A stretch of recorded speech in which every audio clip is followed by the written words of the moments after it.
Are you going to sing that? That was very nice. Thank you. Very nice. And I think they like it. They're nice people.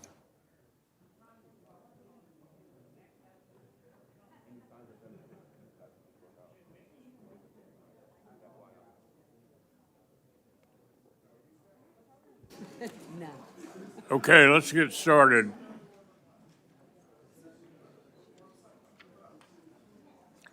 Okay, everyone, let's get started.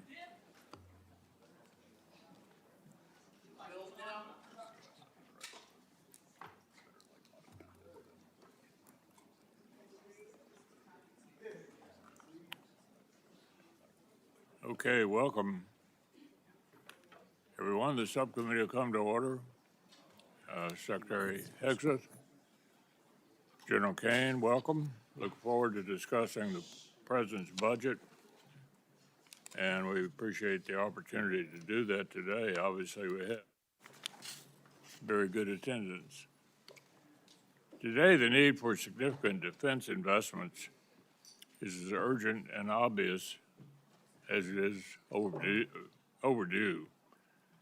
Quantity has a quality of its own, and the sheer scale of our defense commitments sends a powerful signal. But what goes under the top line also matters. The way this budget request is structured matters. This is not a $1.5 trillion defense appropriation request. It's a request for $1.1 trillion in base appropriations, and regretfully, another $350 billion in reconciliation. The good news is the base request reflects real growth, unlike the net cut in fiscal year 26 request, and very much unlike the Biden level CR in 25. But some of the most pressing items on the fiscal 27 to-do list are regularly downstream of missed opportunities in fiscal 26. For example, like the failure to fully fund $28 billion in multi-year contracts for critical munitions. The subcommittee did what we could to increase munition purchases above the fiscal 26 request levels, but we couldn't do it all without a sufficient top line. This year, the fiscal 27 request sets a higher top line, high enough, one would think, to build the department's highest priorities into the base budget request, instead of shunning them off into a one-time reconciliation request. Which brings me to the bad news.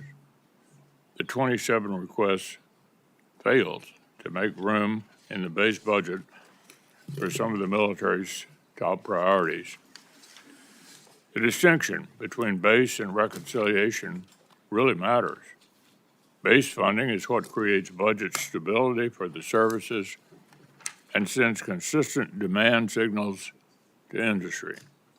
And base funding is what gets extended by short-term continuing resolutions when work on a full-year appropriations is unfinished.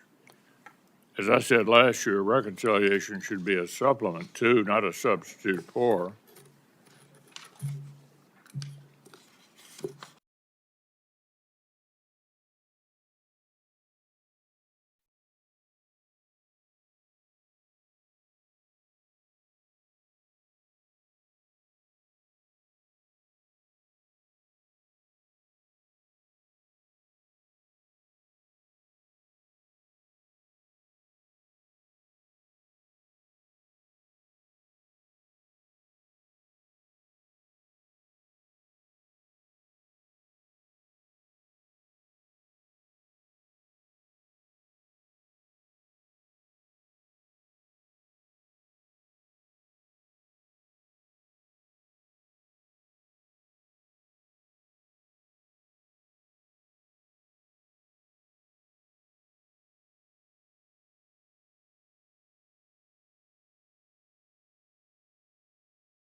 as the most, quote, powerful, most lethal, and most prepared military on the planet. I'm as committed as you are to sustaining that role. But that's precisely why I'm confused by the administration's failure to prioritize key systems in the year-on-year base budget spending. So I hope you'll explain the department's current approach to allies and partners. The stunning success of Operation Midnight Hammer and Operation Epic Fury illustrates the importance of the access, basing, and overflight granted by our allies in Europe and in the Gulf. I'm as frustrated as anybody about Spain, but they are the exception to the rule when it comes to European allies carrying more of the burden. Likewise, it's impossible to conceive of U.S. power projection in Indo-Pac without the breach that comes from decades-old alliance relationships. So I want to hear the department's view of the role of longtime allies in support of U.S. interests across the globe, because it's quite clear now that our expectation for European allies is no longer the focus of our own continent message that they received from your subordinates for most of the year. Our adversaries are working together to undermine America in the West, strained relations with our partners who are making generational commitments to collective defense and driving investment into American-made weapons and systems only serves our adversaries' interests and limits our capacity and deterrent power globally.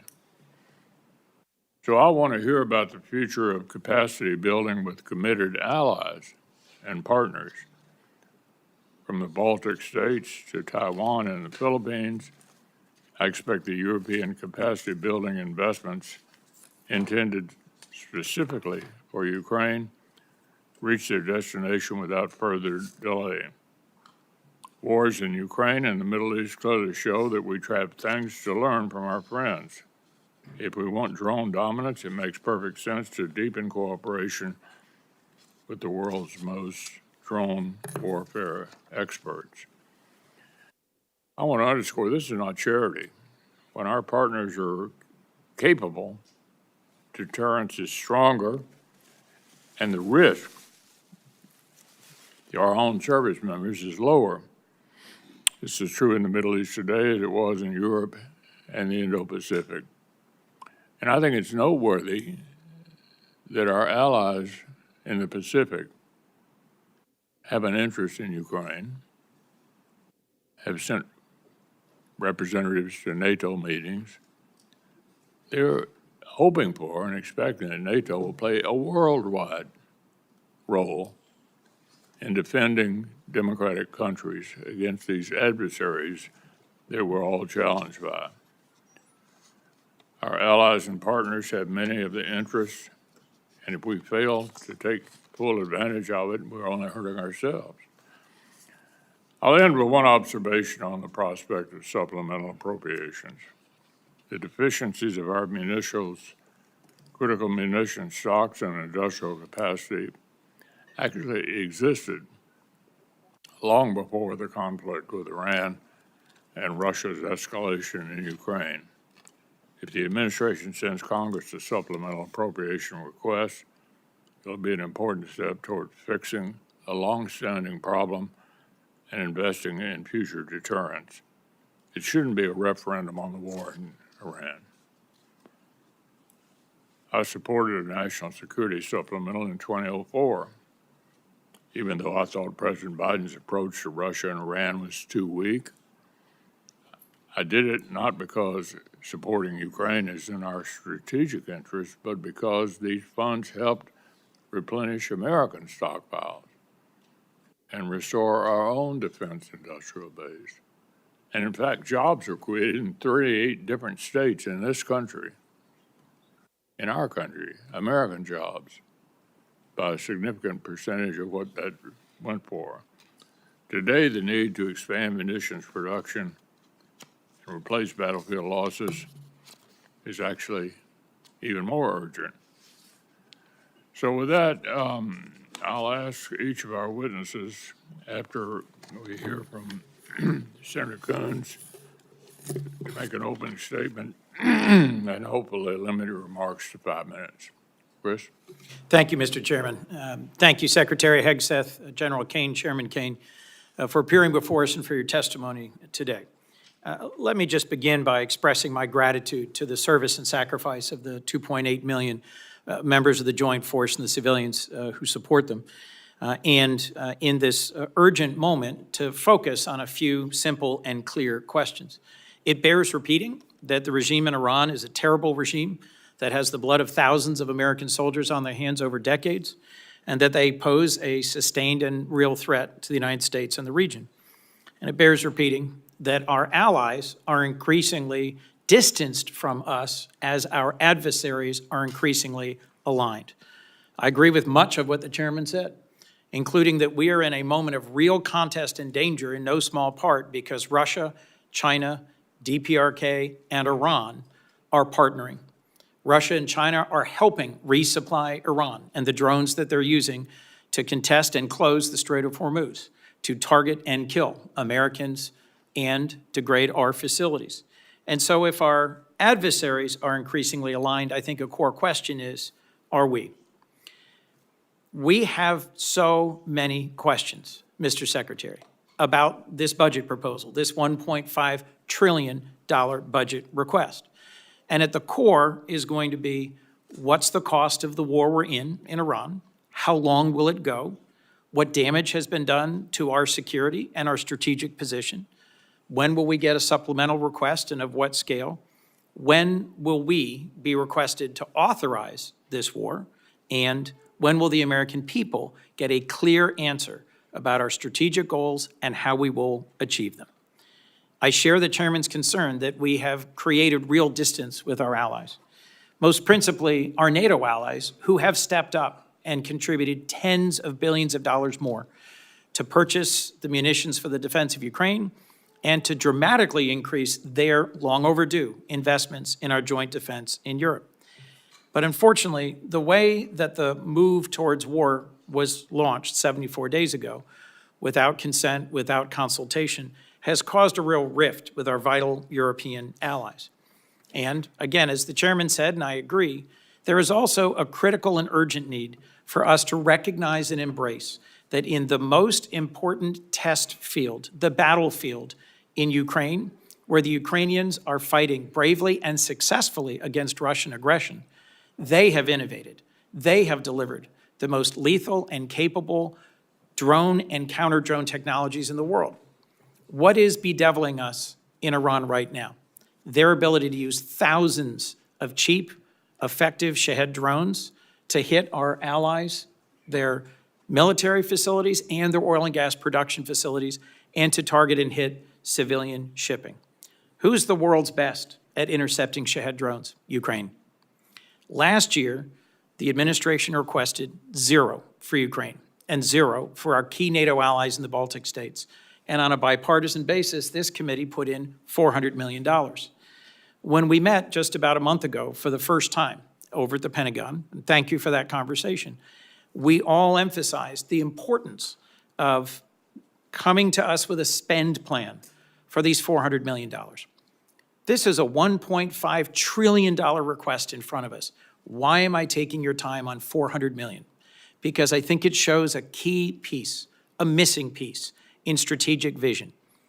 We should not be standing aside from the war in Ukraine and saying, eventually we want to be a part of some peace between Russia and Ukraine. We should be learning the lessons of Ukraine. Our allies in the Persian Gulf they're buying their interceptor systems at scale. Some of our current and former leaders in our military were working very hard to learn the lessons of Ukraine. I must say, in a recent briefing for this subcommittee, I was very encouraged by 2 very senior members of the United States Army who are in Ukraine and have been helping our armed forces learn. But my heart fell when I left and was told that those 2 senior officers were being forced out.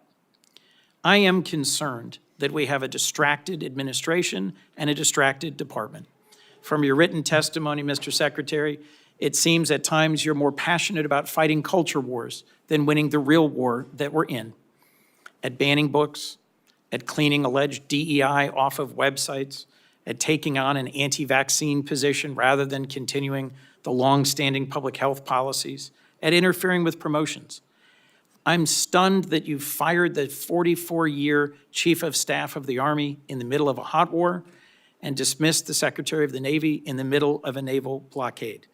As dozens of senior flag rank officers have been dismissed, I am worried about what that does to focus and morale. We have a president who seems more focused on a billion-dollar ballroom and a victory arch rather than achieving actual victory, and a small piece of the $1.5 trillion request in front of us is for a new Trump class of battleships, a so-called Golden Fleet, which I think goes in the wrong direction. Let me come back to the basic point I was trying to make. The world of warfare is changing. Every major service can and should embrace smaller, lighter, faster, more distributed, lethal capabilities that will mostly be autonomous.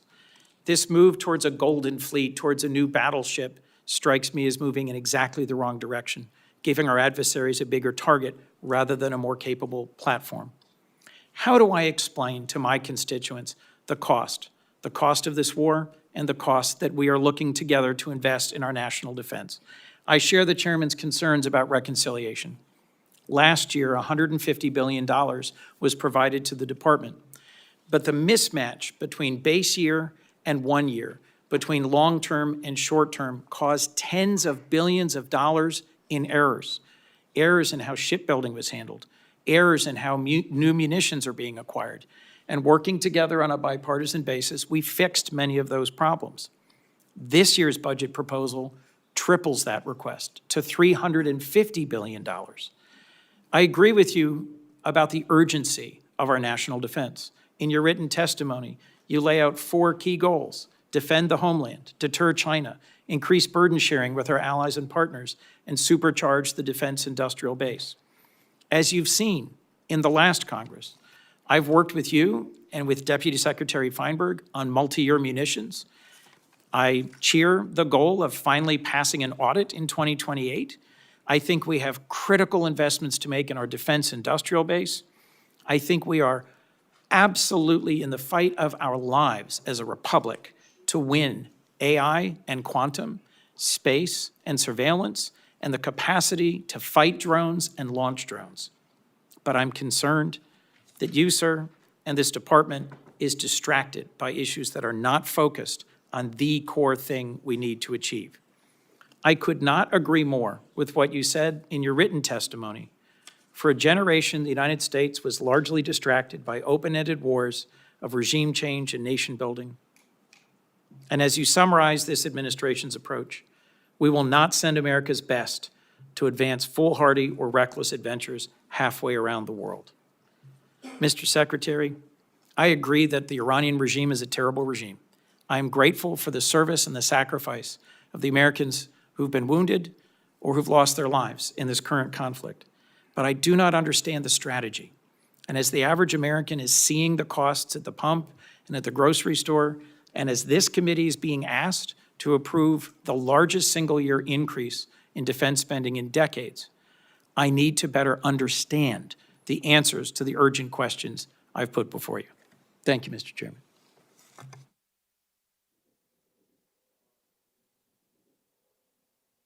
Yes, sir. Chairman McConnell,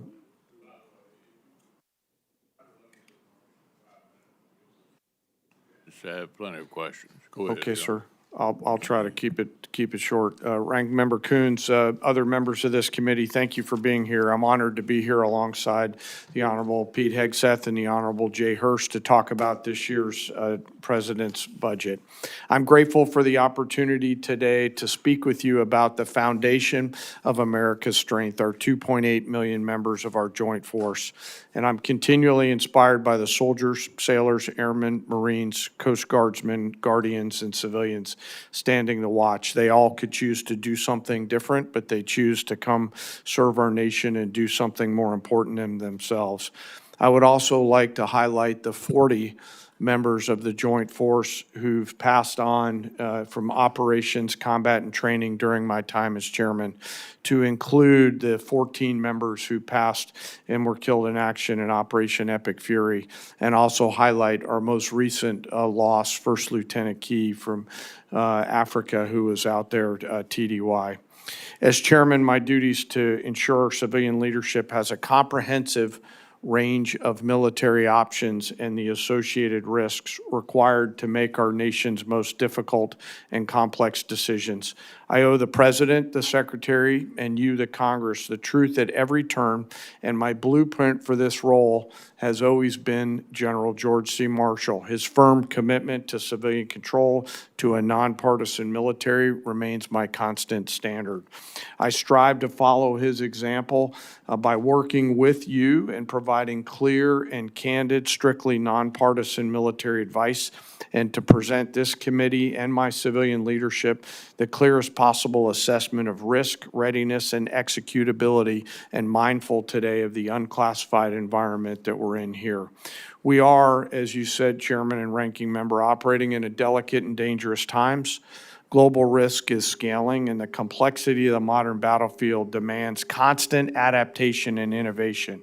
Your Joint Force is operational at its core, purpose-built for the realities of a complex world. We're organized, trained, and equipped to execute the most demanding missions across the globe with unrivaled precision, as demonstrated by the actions and activities over this past year. We are the most professional military on earth, and we're able to do these things because of the deep, enduring reservoir of training, professionalism, and commitment. Our operational tempo is high, but we're designed to sustain it and rebuild quickly, but we need to rebuild faster. We build readiness every day, we train professionals every day, and we learn to sharpen our edge every day. And we build continually on emerging technologies, as the ranking member said, like AI, quantum, and others, and advance every day, led by great people in our Joint Force, like Commander Gary Wald, or Wald, G, as we call him, who's out there working every day on our joint staff. Driving this pace of change requires timely, predictable capital and sustained investment, and I look forward to discussing it today. The President's budget supports the Department's goal of recharging the defense industrial base and the national industrial base, those small mom and pop manufacturing companies that are out there in your districts that help us generate combat capability and combat capacity to ensure that we're globally integrated, properly armed and ready when and if our nation calls on us, while always taking care of our most important treasure, and that's our people. I'm deeply humbled today to be joined by the Senior Enlisted Advisor to the Chairman, Fleet Master Chief Dave Isom, who represents the 1.8 million members of our enlisted Joint Force. They are the special sauce of America's military.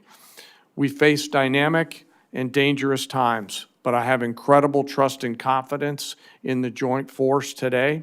I'm deeply grateful for those deployed members of the Joint Force that are out there right now doing our nation's work, and I remain humbled by the gift of the ultimate sacrifice that those fallen have given us, not just for the 40 during my time in this job, but across the history of our great nation, and their families who continue to soldier on. Thank you, and I look forward to your questions.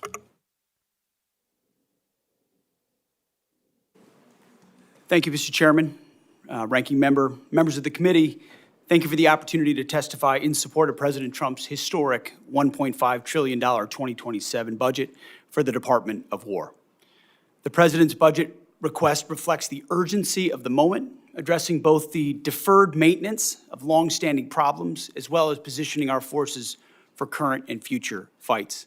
I'm honored to be joined alongside the Chairman of the Joint Chiefs and Jay Hurst.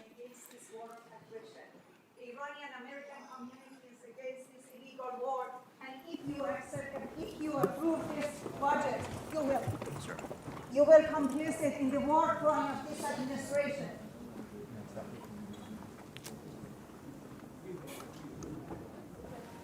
If I may interject, I ask that we have order in the hearing room so we can proceed. I ask the witnesses suspend until the room is cleared. It appears it's cleared. Go ahead, Ms. Secretary. Thank you. I'd like to start by thanking this committee and Congress for your partnership in securing the investments needed to maintain the most powerful military in the world.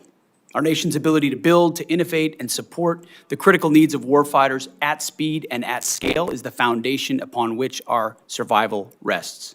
When President Trump took office, he inherited a defense industrial base that had been hollowed out by years of America Last policies, resulting in a diminished capacity to project strength, offshoring, outsourcing, cost overruns, and degraded capabilities. Under the leadership of President Trump, a builder-in-chief, we are reversing this systemic decay and putting our defense industrial base back on a wartime footing. Urgency informs everything that we do. We're rebuilding the military that the American people can be proud of, one that instills nothing less than unrelenting fear in our adversaries and confidence in our allies. We fight to win in every scenario, to include ensuring Iran never has a nuclear weapon. The $1.5 trillion FY27 budget put forward by the President will build upon the historic $1 trillion FY26 top line and will continue to reverse 4 years of underinvestment and mismanagement of the Biden administration. The $1.5 trillion budget will ensure that the United States continues to maintain the most capable military in the most complex of environments. Not to mention, however, that this budget also includes a historic troop pay increase, 7%, that builds on the pay increases that Congress has given in previous years. And the budget eliminates all poor or failing barracks. Quality of life for our troops is front and center in this budget.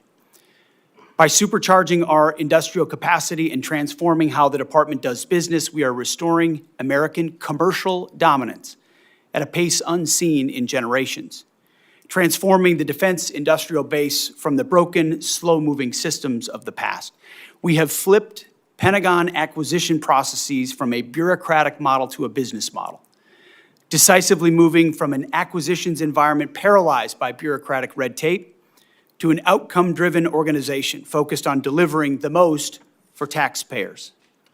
Over the past year, through historic multi-year procurement agreements, smart business deals, we have sent an unambiguous demand signal to our industry partners, large and small, to build more and build faster. The result has been a surge, a revitalization of our great American factories and a massive reinvestment in the skilled American workers who serve as the industrial muscle behind our warriors. I'll provide a brief overview of what's been accomplished on that front in just a few months. These are announced new facilities and investments in support of American warfighters. The department has helped stimulate more than 250 private investment deals in 39 states and 180 cities in 150 companies, not just the big primes, worth more than $50 billion. This has resulted in 280 new or expanded facilities and more than 18 million new square feet of American manufacturing, 70,000 new jobs. These $50 billion in investments in new plants, new assembly lines, and new factories are private investments, not taxpayer dollars. By completely transforming our department's business model, American companies, private companies, are investing in their own factories with their own money, a historic demonstration of American manufacturing and defense revitalization, all with their capital, not Uncle Sam's.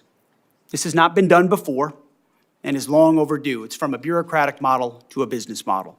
These investments equal great things for American families and American workers and help ensure that we can defend the American dream, all American made. Together with the help of this Congress, we're turning the lights back on the arsenal of freedom.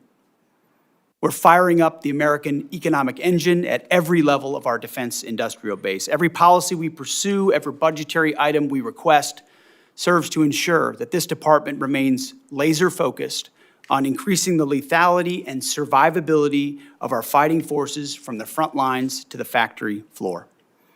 We truly believe this is a historic budget, and at every level, we have made it a fiscally responsible budget. This is also a warfighting budget. Under President Trump, we are restoring the unbreakable might of American manufacturing, which has to underwrite everything. We're providing for our warfighters, and we are putting the people and interests of this country first. May Almighty God continue to watch over our troops, and may we honor the legacy of those brave Americans that we've lost. That is our sacred mission, and that's what we'll continue to execute on. Thank you for this opportunity, and we look forward to your questions.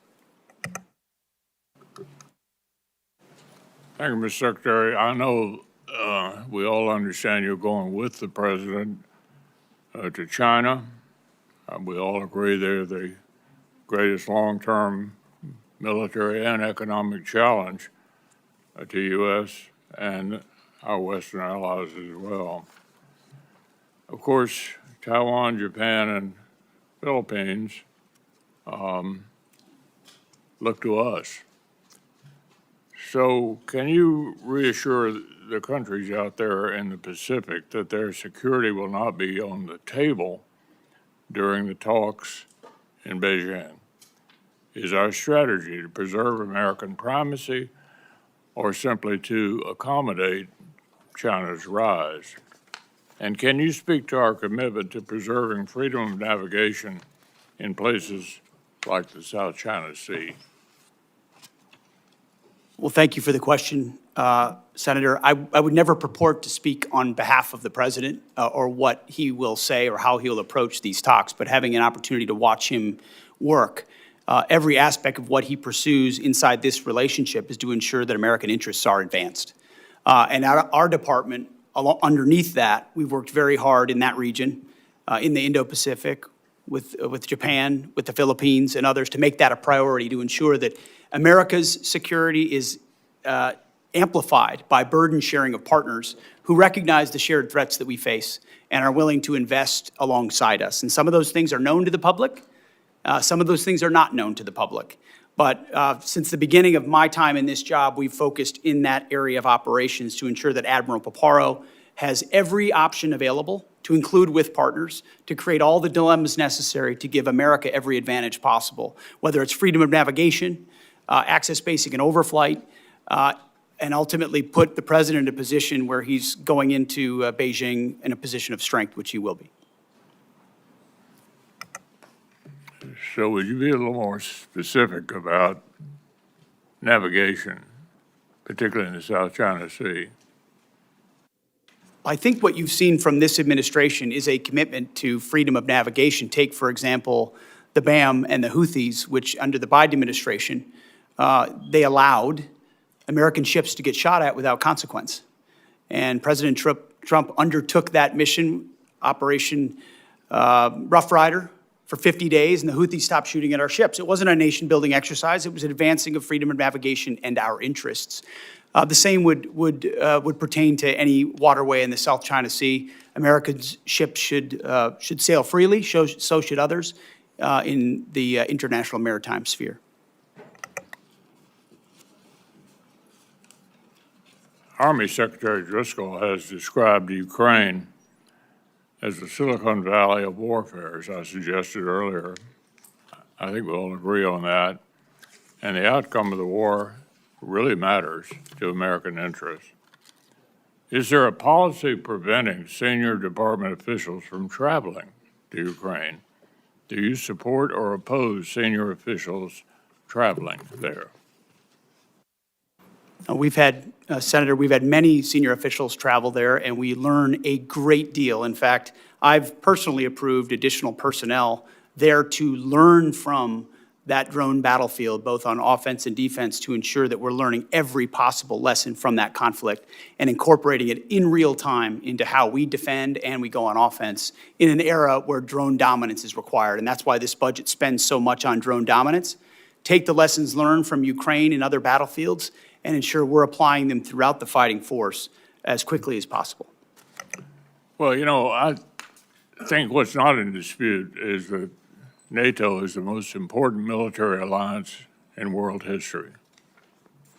Nobody's ever pulled something together like this and held it together to prevent the worst for a longer period of time.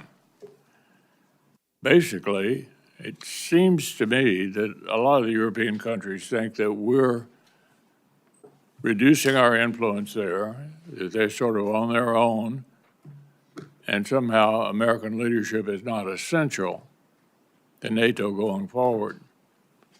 I would argue that it's certainly essential for us to continue to be the leader, and it's important to note the other countries that are looking to NATO, our allies in the Pacific, helping Ukraine, interested in coming to NATO meetings, anxious for America to continue to defend the free world, not just in NATO, but worldwide.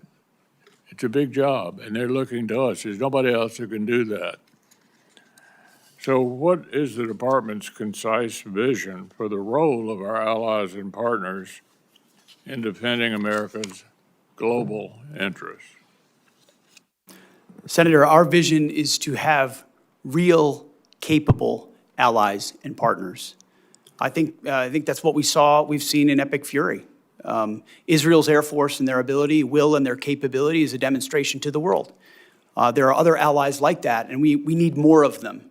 So flags are not the goal. The number of flags involved in an operation are not the goal. The goal is the number of capable formations. Who can actually fight alongside the American fighting man and woman, so it's not just us all the time. I saw that in Iraq, I saw that in Afghanistan, our generation has experienced that.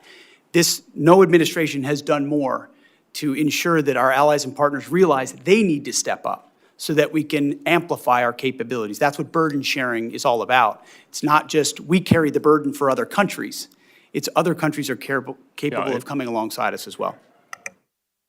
But I also think Putin's invasion of Ukraine helped get their attention that they need to step up as well. And the president's been very clear about that. So they are headed in the right direction. What I'm worried about is which direction we headed in. I think it's very encouraging that European countries have stepped up to ensure that Ukraine can defend itself. I think that's a very good development. Senator Coons. Thank you, Mr. Chairman.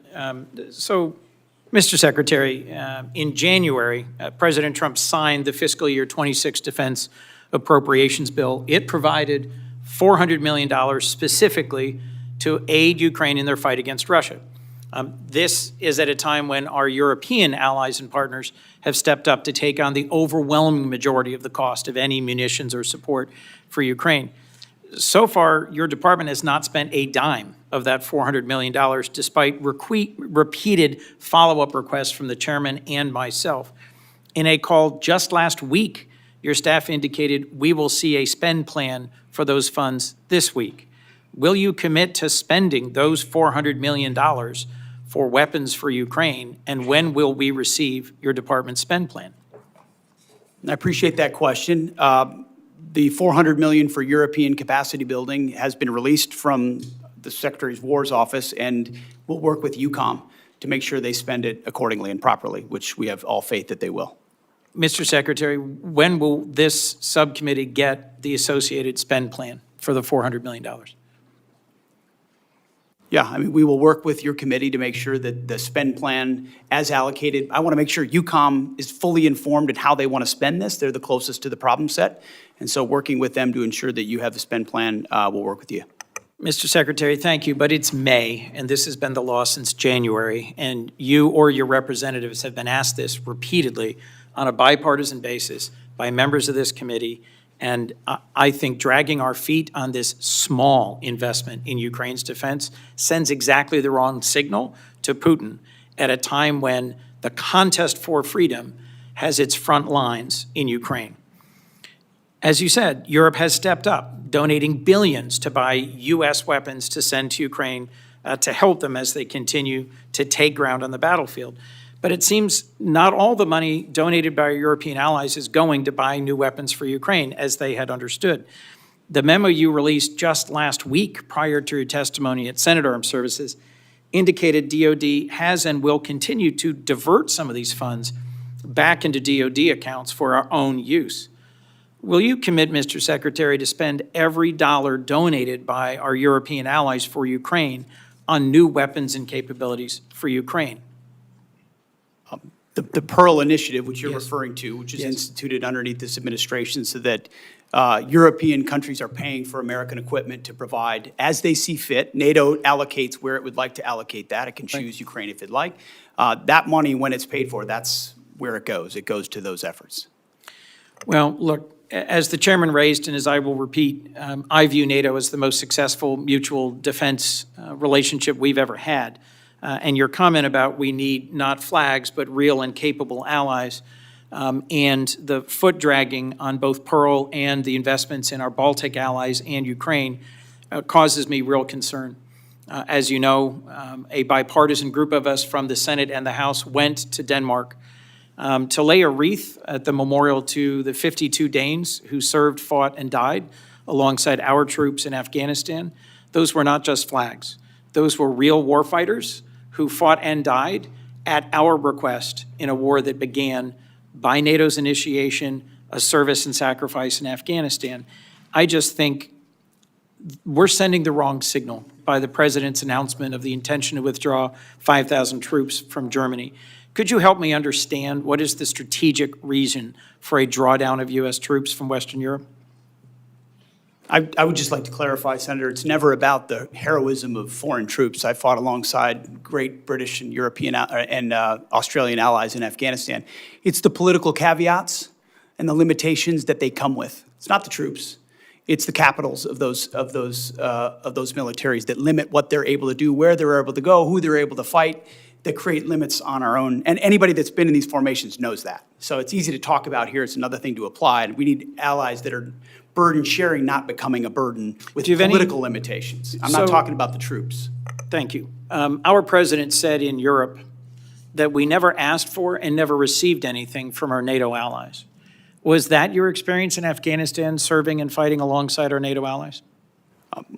I've written extensively about that, and the vast majority of my experience was frustration with the limits of what those troops were able to do because of the political caveats, rules of engagement, and limits that came from their capitals. But you don't doubt our question that about a third of all the combat casualties in our war in Afghanistan were our NATO partners and allies. I would have to go back and check that number, but I take your word for it. Let me just assert that hundreds and hundreds of service members from, as you put it, Australia and the United Kingdom, as well as many other of our allies, served, fought, and died alongside us. So I'm just going to simply say, in terms of our reliance on our partnerships, I'll agree with the chairman that at a moment when Russia and China, North Korea and Iran are coming closer together and delivering a bedeviling lethality in this ongoing war in Iran, for which we don't have a clear strategy or clear answers, our better strategy would be to partner more closely with Ukraine, dig in deeper with our real values-based allies, our treaty allies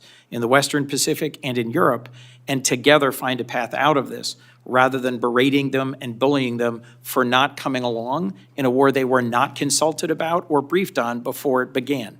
I look forward to a second round. Thank you, Mr. Chairman. Senator Collins. Thank you, Mr. Chairman. General Caine, when the Department of War was planning its operations in Iran, did you anticipate the closure of the Strait of Hormuz and the resulting impact on oil supplies for many countries, including here in the United States, where we've seen gas, diesel, and home heating oil prices go up? I ask this question because there's historic precedent, obviously during the Iraq-Iran war, tankers were fired upon in the Strait. Senator, thanks for the question. As always, we have an incredible staff over at the Pentagon and down at USCENTCOM.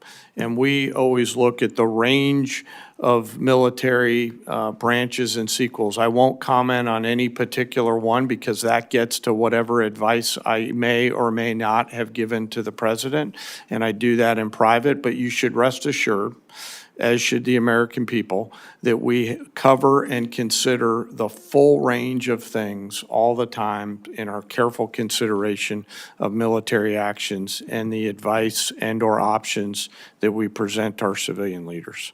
It seems to me that there's been a different plan almost daily with dealing with this problem, which is why I ask. Mr. Secretary, let me start by thanking you for visiting Bath Iron Works in the state of Maine. The workers were very pleased to greet you and hear your encouragement and praise. The Aegis destroyers play such a critical role in our national security, from intercepting Iranian missiles to supporting combat operations around the globe. While visiting Bath Iron Works, you correctly described the DDG destroyers as the workhorse of the fleet and emphasized maxing out on DDGs sends a message to the world. I was also delighted that you noted that Bath built is best built, a slogan of which we're very proud. I fully agree with all those sentiments. That's why I was alarmed to see that this year's budget request only includes funding for just one DDG 51.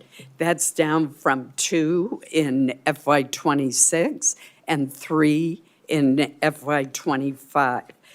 That reduction to a single DDG 51 creates uncertainty for U.S. surface combatant industrial base at a time when BIW is demonstrating huge progress in workforce retention, production stability, and faster throughput.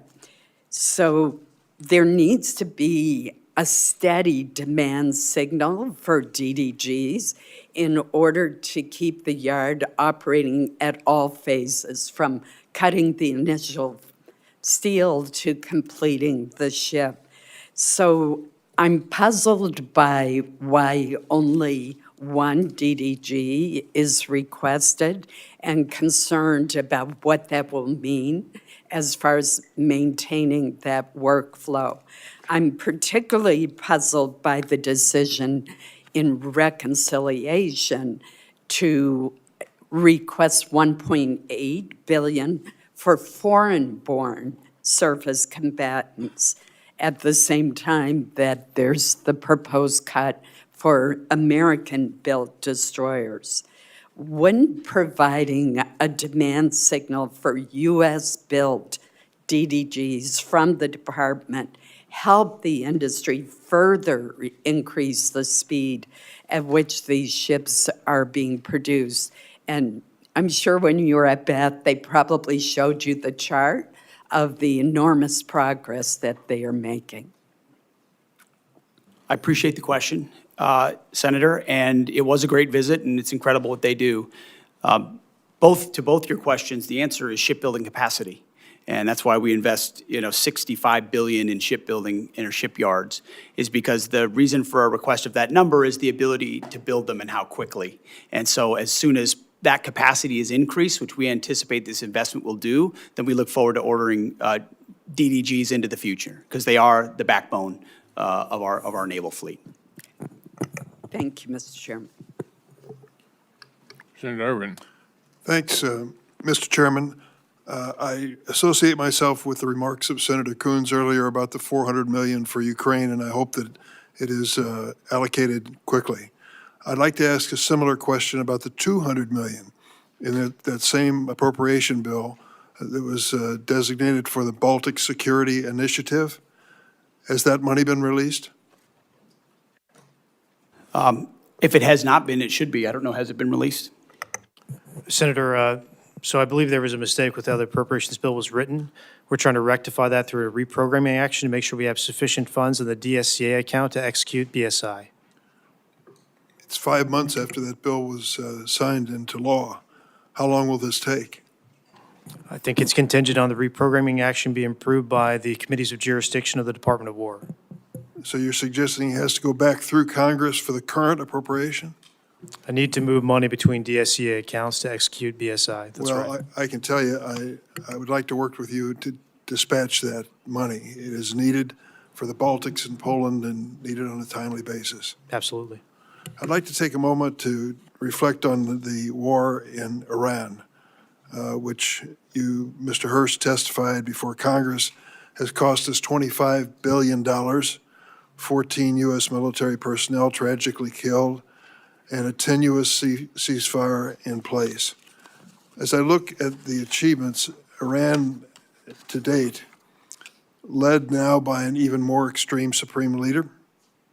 The global economy is held hostage to the standoff in the Straits of Hormuz. Our munitions stockpiles are dangerously depleted, and Iran is no further from a nuclear weapon than before our invasion. General Caine, the president has claimed on several occasions over the past couple of months that the war is over, that the conflict has been concluded. What were the goals of the U.S. conflict in Iran, and have we achieved them? Well, sir, I'm going to be mindful of my need to maintain trust with a variety of stakeholders in the job that I'm in, which includes you, the American people, the Joint Force, and the President. And to that point, only our political and civilian leaders set the national military objectives. Our military objectives have been clear the whole time around targeting Iran's ballistic missile systems, preventing them from threatening U.S. forces in the region, destroying the Iranian Navy, degrading its capacity and capability, and ensuring that they can't rebuild by focusing on their defense industrial base. I'll defer to the Secretary and the President on other strategic objectives, but that's what we've been focused on, sir. Do you feel that the situation in the Straits of Hormuz indicate a victory on our side? Sir, only political leaders decide victory or defeat, and that I'll leave it to them to opine on that. They are the ones who invoke or stop the use of military force. Well, then let me put it in strictly military terms. Can you explain to the American people who are facing these gasoline and diesel oil prices what is going on in the Straits of Hormuz, where Iran, which was attacked by us, seemingly as the Straits of Hormuz at a standstill, with 1,500 tankers waiting for either permission or peaceful circumstances to navigate? So I think militarily, it's a case where Iran is choosing to hold the world's economy hostage through their use of military power across their southern flank. And so I would encourage Iran to reconsider that. And I would encourage those allies and partners who have an opportunity to come assist with that tactical problem to do so. Could you explain to the American people why, with the vast investment we've made in national defense and military, how Iran, after they've been attacked by us, is still capable of stopping the traffic in the Straits of Hormuz? Well, sir, it's a complex situation out there with a lot of different small boats that are out there and other capabilities. Some of this is on the commercial traffickers. Some of this is on, again, back to the main problem, and that's Iran holding the global economy hostage through the Straits. I would encourage them to think wisely about their next moves and to take the opportunity to open the Straits. They have that choice to make. They certainly do. I guess the question in my mind is, as we talk about trillion-dollar-plus budgets for our military, it appears that a very small budget is holding us hostage in the Straits of Hormuz. Yield, Mr.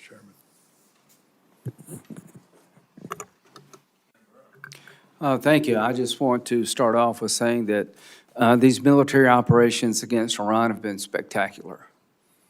In a matter of months, we have degraded the largest state sponsor of terrorism beyond what I thought was possible, probably more to come. Ms. Secretary, 900 pounds of 60% enriched uranium, do we all agree that's what Iran has buried somewhere? In this format, some of that should be classified, so I wouldn't comment on the exact amount of anything. Okay, well, it's just pretty well known. They brag about it. Is it possible they could have 60% highly enriched uranium without them cheating in the past? We know in every context of what Iran has undertaken, they've lied and cheated. The answer is no. Everything that Obama and Biden did was designed to keep it to a civilian nuclear program. There is no way in hell they can have 60% highly enriched uranium unless they cheat. So everything y'all did failed. And you want to criticize? You failed. You allowed Iran to be a threshold nuclear nation. Everything you did failed. Missiles, Diego Garcia. Did they shoot missiles at Diego Garcia, General Caine, the Iranians? Yes, sir, they shot a few. Under the protocols we had in place, were they supposed to be able to do that? Without reviewing the fine print, I believe the answer is no. No, they weren't. You failed there. You failed to stop Iran from being a nuclear threshold nation. You failed to stop Iran from having missiles that could go thousands of miles. Why should we listen to you? Bottom line here, China. Does China buy 90% of Iranian oil, Ms. Secretary? China buys a very large percentage of Okay, Iranian oil. 90% is pretty large. So does China buy, are they the largest purchaser of Russian oil and gas? I would imagine they're up there, Senator. They are. They're the largest. So President Trump, when you go to China, realize that the person you're talking to is propping up Russia and Iran. I appreciate what you've done in Iran. I appreciate what you're trying to do to end the Russian-Ukraine conflict. Do you agree with me, Mr. Secretary, that of all the countries on the planet, China could have the most influence of ending this war if they chose to? I think the most influence is in President Trump's hands and what he decides to do, and he'll set the what terms of how if this. China stopped But buying? ultimately, China has a lot of leverage, you're right. Yeah, they did. What if they stopped buying 90% of oil from Iran? That's not President Trump. That's up to China. Do you support putting tariffs on China if they continue to buy Russian oil and gas? Tariffs is not my lane, but anything we got can you. do to put pressure on people, I usually Right. support. Well, do you believe that when we put pressure on India by a 25% tariff for buying Russian oil, they kind of backed off? I would say I've had a front row seat to the efficacy of tariff policy, yes. Yeah, I think it works, guys, and we're on the breakout here in a minute of having a bill that would give the president ability to tariff the largest purchasers of Russian oil and gas, and I hope he will use it. So I just want to, Pakistan, are you aware of reports that Pakistan are allowing their bases to be used to park Iranian aircraft, General Caine? Sir, I've seen one report on that. Well, is it accurate? Sir, I think based on the variety of classification matters that Let I've me seen, just say, do you agree if it is accurate, that is sort of inconsistent with it being a peace mediator? Sir, I wouldn't want to comment on that based on the ongoing Thank you. negotiations and Pakistan's role. Secretary Hegseth, if the mediator is allowing reconnaissance aircraft in Iran to be parked in Pakistani air bases, do you think that's consistent with being a fair mediator? I wouldn't want to get in the middle of these negotiations. I want Well, I maximum do. efficacy for I our want to get in the people. middle of these negotiations. I don't trust Pakistan as far as I can throw them. If they actually do have Iranian aircraft parked in Pakistan bases to protect Iranian military assets, that tells me we should be looking maybe for somebody else to mediate. No wonder this damn thing is going nowhere. So, you know, I appreciate all you've done. I'm very supportive of it. But when it comes to Pakistan and China, enough already. Thank you.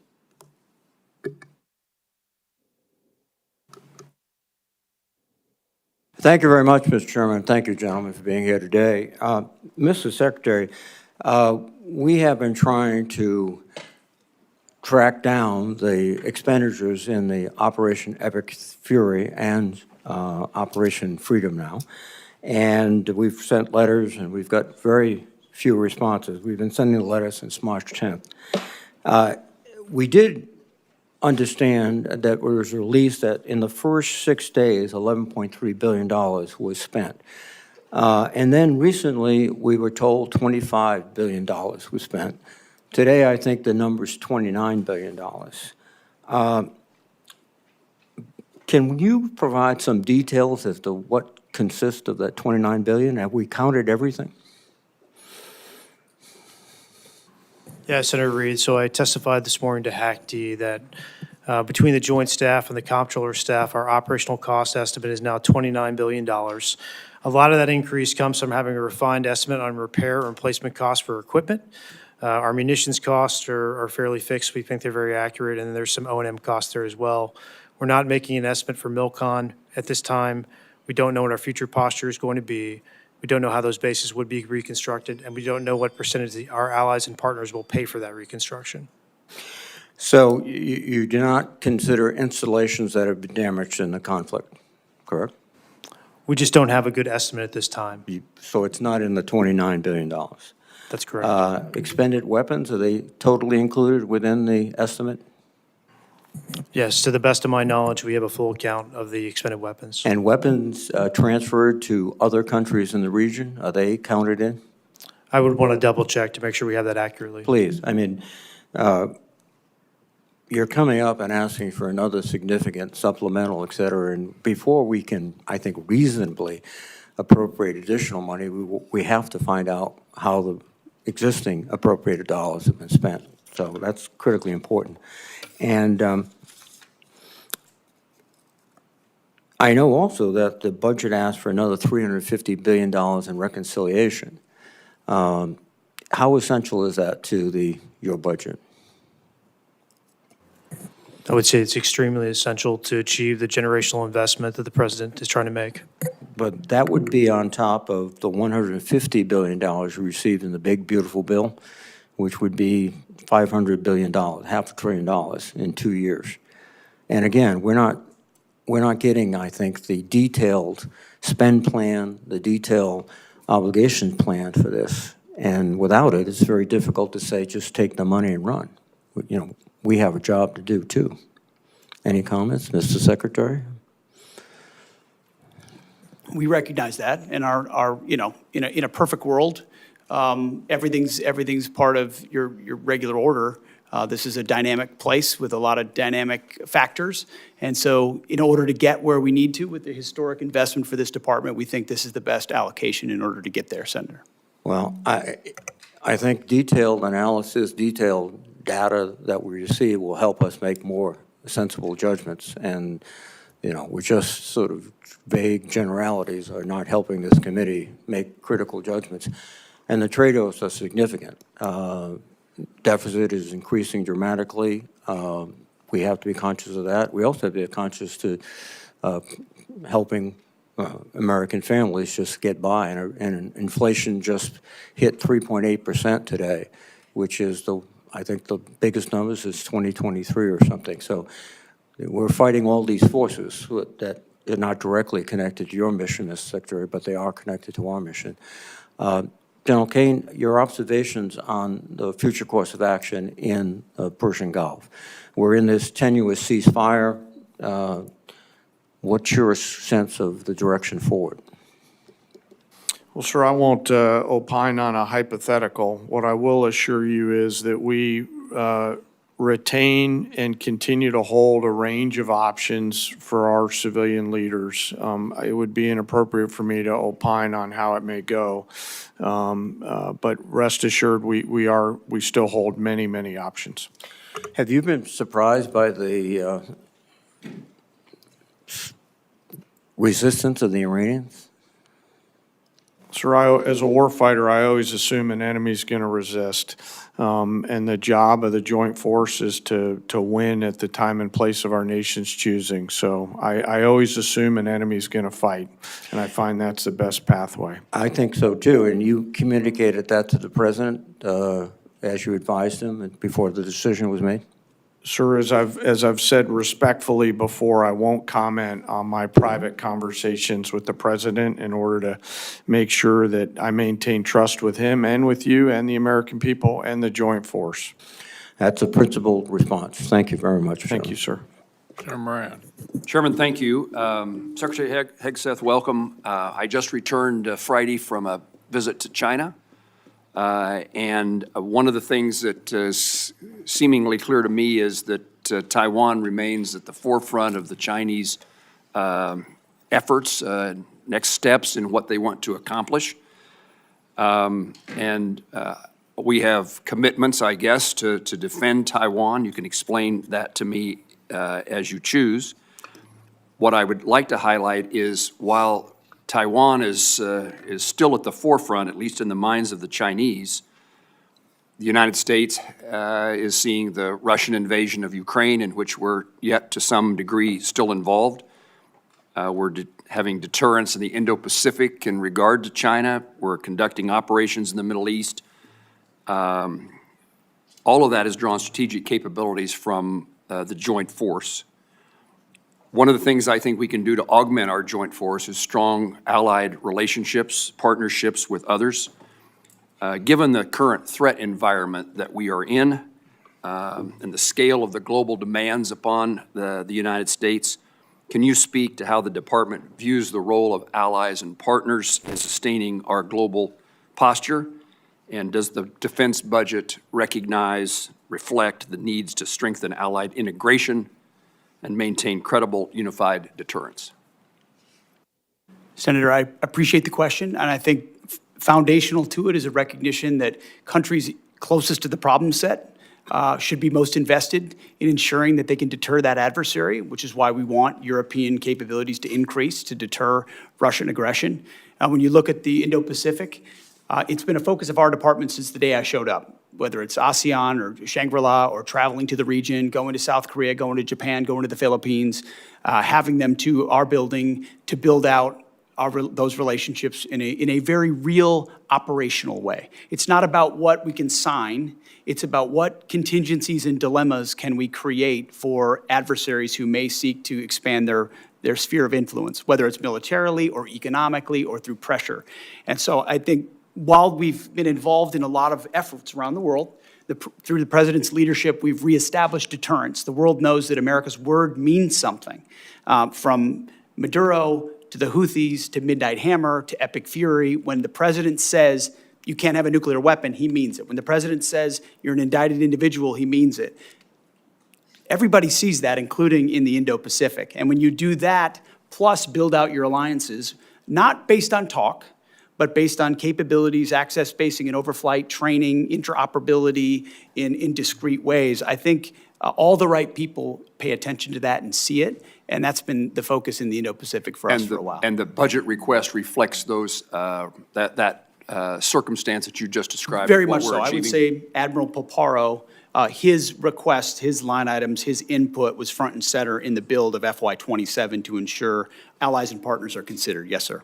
Secretary Hegseth, let me change the topic. I worked closely with Senator Cruz to introduce and secure the unanimous Senate passage of the Rotor Act. That was an airplane that originated from Kansas that saw the death of 67 people near Reagan Airport. The department in December the 17th, released a statement in support of the Rotor Act, and yet when the House considered the Rotor Act, the department released an additional statement and claimed that enactment would create significant unresolved budgetary burdens and operational security risks affecting national defense activities. Can you explain what happened between the first statement and the second statement that caused there to be a different reaction? And I ask this because it's still very important to me that the Rotor Act, or something very similar to the Rotor Act, is enacted into law. And apparently for it to be passed, it needs to be something that the Department of Defense is supportive of. So what is it that changed between the initial statement, the second statement, so that we can bring this legislative endeavor to fruition? Well, I appreciate your attention to what occurred there. We've taken it seriously from the beginning. We recognize the need for the requisite oversight. It was an earnest change. The department didn't think that the changes that we had asked for were incorporated properly into the bill, and as a result, we came out and opposed it. But we look forward to an iteration of that bill to get passed because we think it's important that it happen. If I can paraphrase in my words so I understand what you're telling me, it isn't that something changed, it was that what you asked for didn't get enacted in the Rotor Act before it passed the Senate? Correct. We think some changes that need to be made were not made to the bill, and as a result, we changed our position, but we look forward to supporting something in the future. Yes. In my 15 seconds left, General Caine, could I ask you to visit with me momentarily after the hearing so that I can raise a topic with you and have you point me in the direction of where I can find an answer? Of course, sir. Thank you. Senator Murray. Thank you very much, Mr. Chairman. Mr. Secretary, the war in Iran has not only cost 13 American service member lives, it is also costing American taxpayers dearly. Tens of billions of dollars and counting, and that's money that could be helping people perhaps get health care. But instead, we're paying for bombs dropped in a war that American people overwhelmingly oppose. Now, earlier this morning, I know that your team testified Trump's war with Iran cost $29 billion so far. That is $29 billion blown on a war of choice, and that's what it would have cost, actually, to save the ACA tax credits. But as my colleagues have already stated, what is concerning as well is it seems quite clear that that cost estimate is suspiciously low. Now, your acting comptroller suggested that damage to U.S. facilities was not factored into that figure. It is clear that there has been extensive damage to American military assets. New reporting from the Washington Post and others indicates that Iran has hit at least 228 structures or pieces of equipment at U.S. military sites. Can you tell us what the cost of damage done to U.S. facilities is because of this war? Well, I think Jay covered pretty clearly what we can or cannot share, but I would simply respond that, and I think it's an important point, considering what the president is undertaking, is what is the cost of Iran obtaining a nuclear weapon? And the fact that this president's been willing to make a historic and courageous choice to confront that, it comes with cost, and we recognize that. I understand and what we your honor judgment that, is. We have a judgment as well, and I'm asking if you can tell us, and at what point you can tell us what the cost of damage done to U.S. facilities is because of this war. Yeah, ma'am, thanks for the question. So for future posture in the Middle East, we don't know what that's going to look like. We don't know how we're going to design these But bases. the damage to date, you do not have any cost estimate on it at all. For the military construction, I don't have a cost estimate to provide you at this time. Well, when will we get that?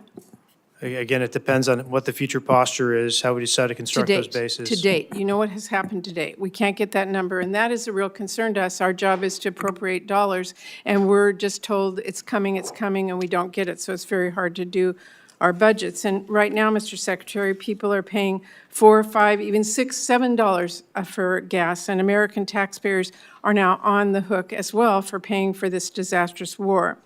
You're spending families' hard-earned tax dollars on a war that many strongly oppose, and you're forcing people to pay more at the pump, and yet you're not even providing a real breakdown for the cost of this war so far.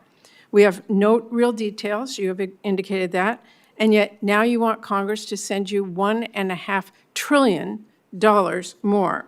To me, that is unacceptable, and I hope our Republican colleagues will join us in not only rejecting that absurd request, but in insisting that the American people get the actual answers on how much money, their money, we are spending on this.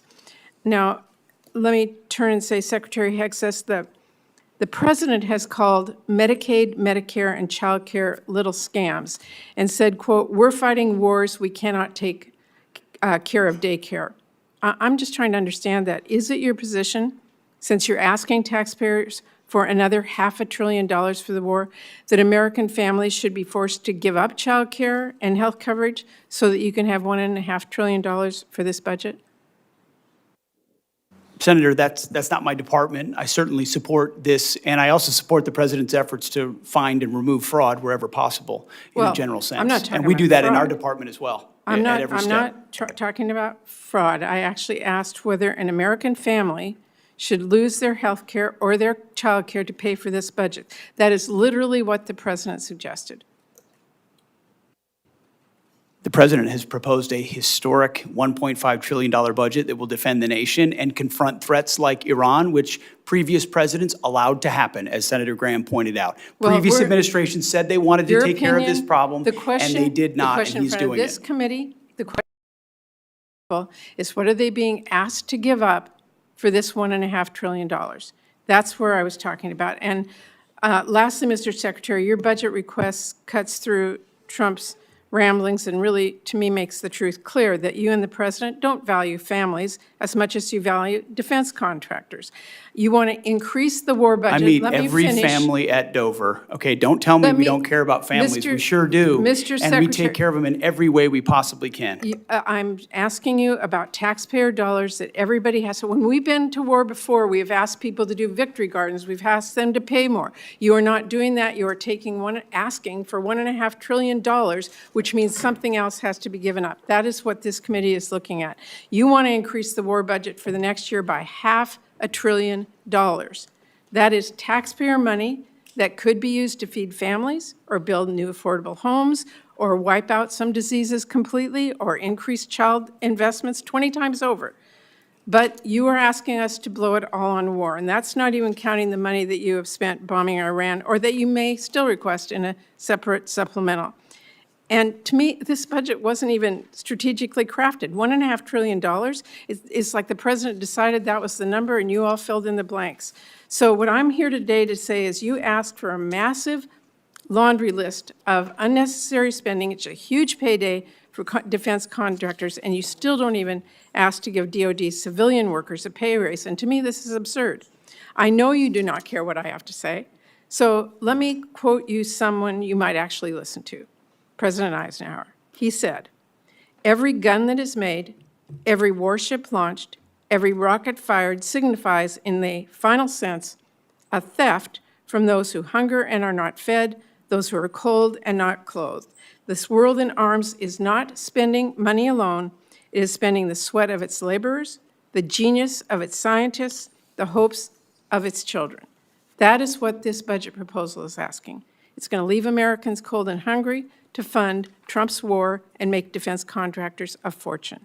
So that is why I hope this committee throws that in the trash and comes together with a budget that works for all American families. Thank you, Mr. Secretary. Thank you, Mr. Chairman. Senator Hoeven. First, I want to thank you, gentlemen, and all of our men and women in uniform for the incredible defense of our nation, what we're seeing really around the globe, and certainly in the Gulf right now. The professionalism, the capability of our men and women in uniform is frankly beyond belief. It's just amazing. And we need to say thank you to those men and women and their families every single day. It's really something. My first question is, Mr. Secretary in General, is there a way to secure the Strait of Hormuz before we fully resolve with the conflict with Iran? Well, thank you for your statement up front about the troops, and we certainly feel the same way. They're the best of America and deserve the best from all of us. As it pertains to, I actually didn't get a chance to reply to Senator Durbin, who said that Iran was attacked by us. I would take issue with that. For 47 years, we've been attacked by Iran, and they've been lying to pursue a nuclear weapon, and President Trump had the courage to do something about it. I don't think enough has been stated about the blockade and the power of the blockade and the dilemma that our blockade creates for them. They can't move anything out of Iranian ports, and over, I think it's 65 ships at this point have been turned around or disabled. The economic pressure that creates on them greatly outstrips the pressure on us. And we don't use the Strait of Hormuz anywhere near as much as the rest of the world does, or certainly they do. And I think it creates a lot of dynamics for future energy dominance for the United States of America, considering the increased capability that our country has, not to mention opportunities in Venezuela. So we have a range of options, as the chairman and I have discussed extensively, mostly privately, but some in public, to ensure that transit were to continue, should the president or others want us to go in that direction. But ultimately, we control the strait. Because nothing's going in that we don't allow to go in. And trust me, when we look at what Iran's thinking about that, they know they can't break it, and it's very concerning for them. Iran only responds to strength and force. And that's specifically why I asked the question, in that their evil regime, can make their people suffer and hang in there.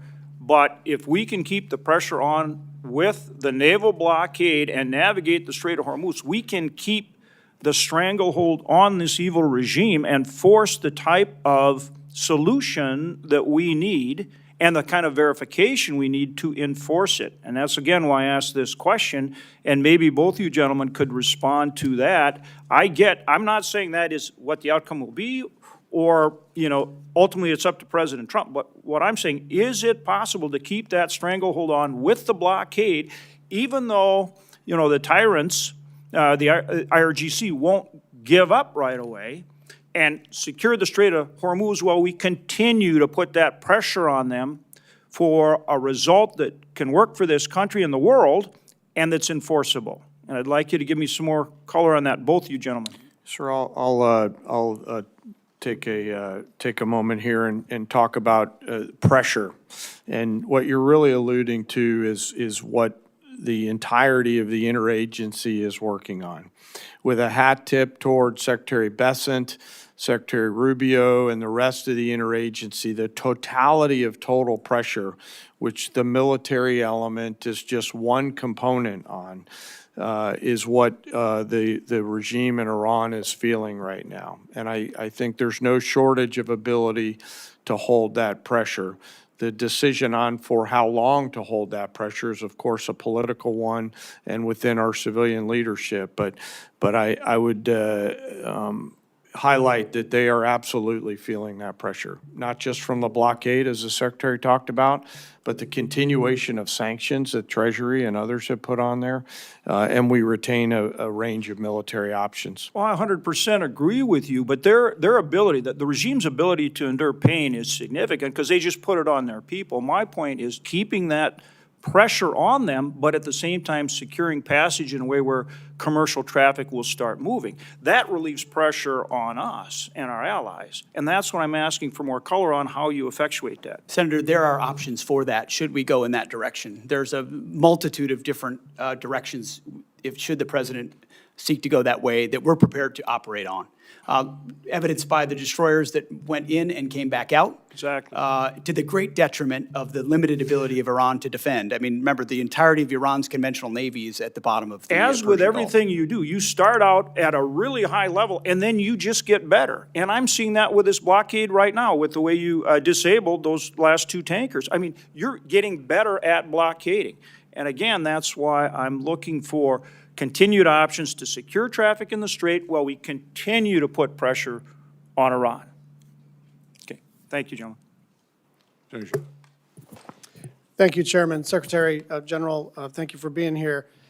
Secretary, I want you to provide some reassurance for my constituents. In 2019, the DIA published that Iran, quote, had swarms of small boats, large inventory of naval mines, an arsenal of anti-ship missiles that can severely disrupt maritime traffic in the Strait of Hormuz. In 2025, after Operation Midnight Hammer, a Brookings expert said, quote, "It is wrong to conclude Iran is now a defeated nation and will act accordingly. Iran's demonstrated destructive missile capabilities have penetrated nearly every part of Israel.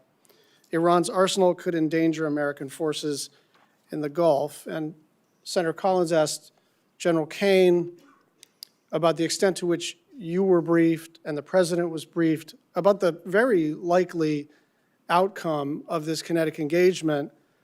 And there are some data points that seem to indicate that we did not see all of this coming or that we didn't account for it. We may have been briefed on it, but we didn't account for it. Parts of the THAAD and Patriot systems in South Korea were moved to the Middle East. This is after the war. After the war, munitions were moved from around the world to defend U.S. sites in the region. There was a rush to evacuate United States personnel, and Iran struck more than 200 structures and equipment at 16 U.S. sites. So, Secretary, can you just reassure us that this was all foreseen and part of the plan, or can you tell us whether there were any surprises here? Well, thank you for the question, Senator. I can reassure you that it was all accounted for. Every aspect of this was poured over by the Joint Staff, by civilian leadership, and represented in pursuit of a very clear goal. And the chairman laid out correctly what the metrics militarily were from the beginning, whether it's ballistic missiles, Iran's Navy. You know, you can't contest a blockade if you don't have a conventional Navy, destroying the defense industrial base, but it was all in service of ensuring Iran never has a nuclear weapon. So as a And for, if- just if as you a have- for example. I mean, that was, so I want you to know, it was all Yeah, seen through the lens of preventing Iran from Yeah, having the I ability to understand that's threaten the the region underlying or us. objective, and I do not dispute the military success. I don't think there's any doubt that when the most powerful, most well-funded, most technologically advanced, most disciplined, most trained military in human history sets out to do something, they almost always accomplish it. And so that's not what I'm talking about. I'm just wondering why we're moving THAAD assets from South Korea after the war started. I'm just wondering why there was a scramble to evacuate personnel, and I'm wondering why the President of the United States, our Commander-in-Chief, said that he was shocked that Iran would retaliate by striking other countries in the region. Foreseeable, it was foreseen. It was, you know, this is, you don't need to get into a skiff to understand that their likely play was to asymmetrically retaliate and then to close the strait. And then it happened, and then the president said, gosh, who could have seen this coming? I'm just trying to figure out, for those of us on the left and the right who are wary of regime change wars, who are wary of happy talk, who have learned through terrible experience the cost of this kind of adventurism. Why is this any different, and why didn't we see this coming? I appreciate your lauding of the force up front, and earnestly, that it's the greatest fighting force on planet Earth. But that was the same fighting force that surrendered to Iranian fast boats under the Biden administration. We all remember the pictures. Remember the Americans with their hands above their head at gunpoint of the Iranians? It's because they didn't have leadership like President Trump, who empowered them to do what was necessary. The Biden administration allowed them to pursue nuclear ambitions, didn't do anything about it. President Trump stepped in. We factored all the risk and ranges of options, put in maximum defensive capability for our troops as we could in real time, empowering the CENTCOM commander with everything he needed to ensure this mission could be as successful as possible, knowing there are branches and sequels of every operation that have to be accounted for. I'm going to Factor the Navy. You might wonder, why would you sink the Navy if you're trying to prevent a nuclear Iran? There's reasons for that, because you're planning for contingencies in other ways that this could go as well. Secretary, I'm trying to stay on time here. I hear what you're saying. I just don't hear an answer to the question of why we had to take certain actions that could have been taken before the kinetic engagement and would have kept our assets and our personnel more safe and would have looked and actually been more planful, more thoughtful, more well executed. Why are we doing all of this stuff as if it's a scramble if all of this stuff was foreseen? I think I'm quite confident, along with the CENTCOM commanders, that we took every action possible to ensure that we were prepared for this conflict. Thank you. Senator Murkowski. Thank you, Mr. Chairman. Mr. Secretary, gentlemen, thank you. I wanted to start off my questions with a focus on the reconciliation package. I know that it has not yet been introduced, but we're told $350 billion. Here's my concern, and I'm just going to be really direct. We've got a second reconciliation that we're going to be dealing with in these next few weeks regarding immigration enforcement, and we're halfway through a calendar year. A third reconciliation may or may not happen. I'm just being direct and upfront. I think certainly the focus will be to try to move us to that. But here's my concern. If we have a $350 billion sitting in the reconciliation package, you look at what is contained in that. 53 of your 85 requested F-35s. So I look at that and say, wow, if the reconciliation bill fails or doesn't advance, you drop below your own FY26 fighter procurement baseline. Over $53 billion for drone dominance. I think this is all something we support. Over $113 billion for munitions production and industrial base investment. There's other areas. So here's my question. I worry about us banking on a third reconciliation package I know we don't want to engage in the speculative here, particularly if it's a negative, but I'm worried about the committee accepting a defense budget where effectively a quarter of it, including some of the bread and butter procurement requirements, depends on a third reconciliation package that may be an uphill climb. And so I don't know, Mr. Secretary, if you can kind of walk me through why I shouldn't be worried about this, why what is included in the base budget bill will be the good coverage that we need, and it is not necessarily dependent on an additive of the reconciliation. Senator, I appreciate that perspective and share your concern. That's why one of the main efforts, setting aside operations and everything we do in real time for the troops, is ensuring that both the base discretionary budget and reconciliation are passed so that President Trump's historic budget is realized. Because of the underinvestment of the past, whether it's continuing resolutions or Biden budgets, we need to supercharge our defense industrial base, our munitions into the future. And so our entirety of our team and our department is running in the same direction to ensure that reconciliation as swiftly and as clearly and cooperatively as possible is passed alongside the base discretionary budget. Well, I understand that, but I just need you to understand our concern here, that you've got your base budget and then you have the reconciliation. I want to ask about the Iran authorization. No great secret around here. I have been talking about an authorization of use of military force. I understand that the administration has made clear that the taken thus far fall under the President's Article 2 authority. I think reasonable people have disagreed about the boundaries of presidential war powers for a long time. But the War Powers Resolution is pretty clear here. It requires the President to terminate hostilities within 60 days, absent congressional authorization. I think it's important that we in Congress actually assert our own role and responsibility to this. That 60-day clock expired April 28th. And then on the 1st, the administration sent letters to congressional leaders asserting that the hostilities has ended. But I think where there is confusion is when the President says hostilities have ended, we still have 15,000 troops that are forward deployed, more than 20 warships in an active naval blockade.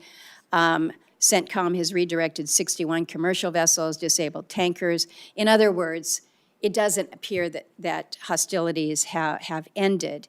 And so the question to you is whether or not the administration has considered or had intended to seek an authorization of use of military force from the Congress. Senator, our view is that should the President make the decision to recommence, that we would have all the authorities necessary to do so. Do you think that it would be helpful to the President if it was made clear that in fact the Congress did provide an AUMF? I think the President, our view is that he has all the authorities he needs under Article 2 to execute. Thank you, Mr. Chairman. Okay, here's where we are.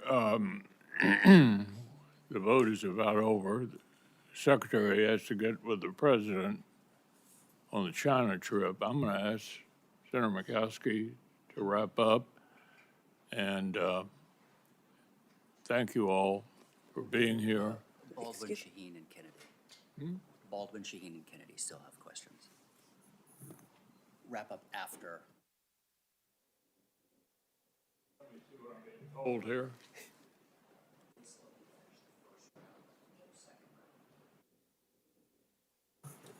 Yeah, obviously there's not a whole lot of time for a second round, so we'll get through everybody. And Senator Murkowski, I appreciate your taking over. Thank you. Secretary Hegseth, Chairman Caine, thank you for being here today. Today is the first time either of you are appearing before this subcommittee since the abrupt choice was made to cancel the acquisition of the Constellation-class frigate, which was being built in Wisconsin. These ships were meant to provide vital capability to the Navy in the event of a future war against China. And they were certainly part of our calculus of deterrence through strength. Canceling this program placed thousands of jobs in Wisconsin at risk and left our fleet less prepared. You know, President Trump has talked a lot about making ships in America again. But I have to tell you, dramatic and misguided decisions like this pull the rug out from under our shipyards. The U.S. shipbuilding industry needs stability if we are ever going to compete with Chinese shipyards. Wisconsin workers who have decades of experience building world-class vessels that defend our nation, that serve commerce and provide transportation, they need stability as well. So I'd like to start with a question to you, Chairman Caine, on the medium landing ships. The Navy's new amphibious ships, which will now be built at the same Wisconsin shipyards working on that were working on the Constellation class less than a year ago. How important are medium landing ships to future U.S. operations in the event of a war with China? Well, Senator, thanks for the question, and I do want to highlight, no matter what the policy decisions are, the great workers up there and in your state, and as the Joint Force considers the options that the medium landing ship would bring to the table in terms of assuring a mobility gap and filling that gap and allowing us to project power at the Secretary and the President's choice in choosing.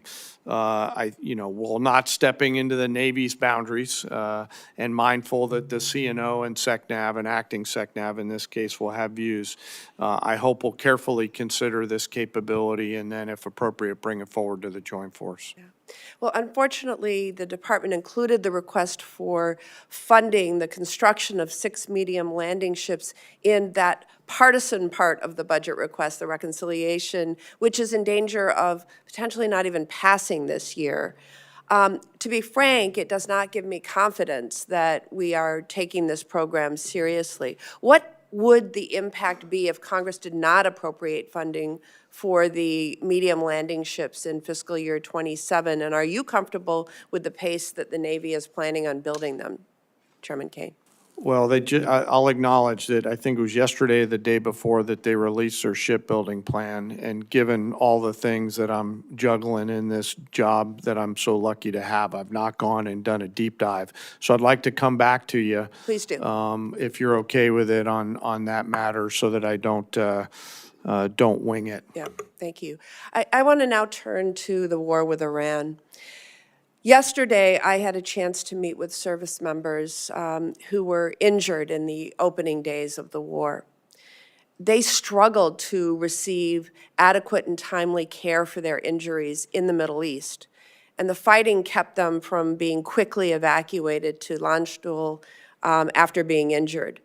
These service members have since been diagnosed with traumatic brain injury, but initially struggled to get properly evaluated or treated, in part because some of our military hospitals overseas and in the U.S. did not have the capacity for them.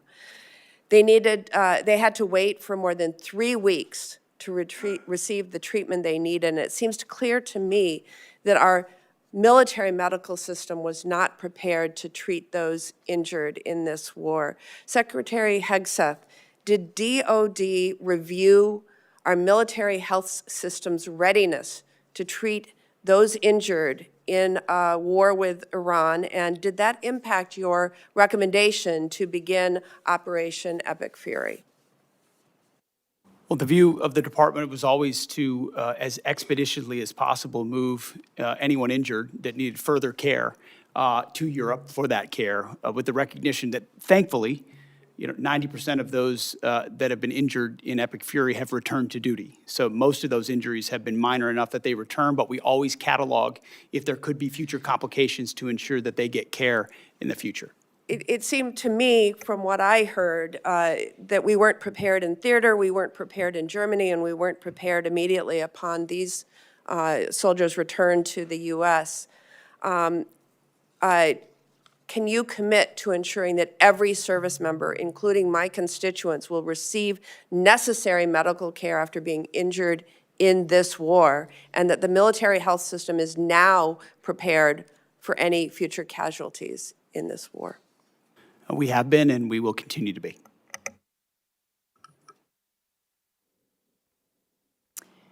Senator Shaheen. Thank you, Madam Chair. And thank you both for being here, all three of you for being here.